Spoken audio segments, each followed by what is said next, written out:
She was small, very petite. She wasn't really tough. She wasn't really made tough.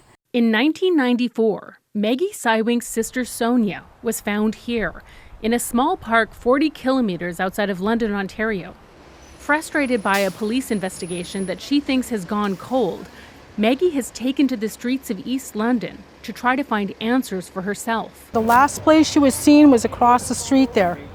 Meggie is investigating tips and interviewing people who claim to have information about her sister's murder.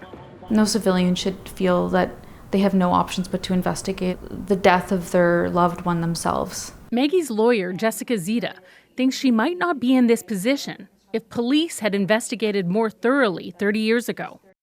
We obtained the original coroner's report.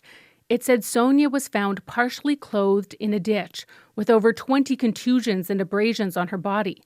The cause of death was blunt force trauma associated with cocaine intake, but whether it was accidental or homicide cannot be determined. The undetermined ruling was made a year after Sonya's death, around the same time that the original OPP investigation seemed to wind down. I question this whole scenario in terms of how did her body end up there?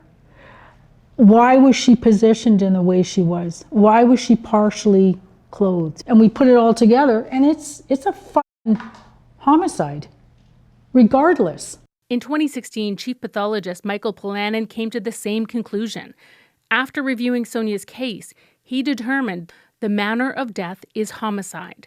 It's not just a question about Sonya. It's a question about hundreds, and I mean hundreds, of other cases that have been also undetermined.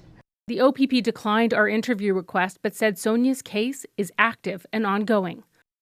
Okay, so Connie, that's pretty interesting. The police say that the case is still active, but as I understand it, Meggie's own investigation is making some headway. Absolutely. She's conducting her own robust investigation. As you see in the piece, she's canvassing the streets of East London, and it's been paying off. She's been getting tips. She's been tracking down people of interest, conducting her own interviews with people who say they have information about Sonya's murder, really grilling them.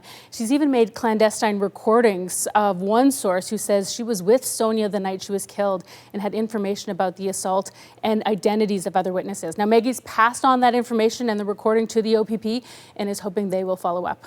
Okay, a lot more to come. Connie Walker, so great to see you. Thank you. Thanks, Adrienne.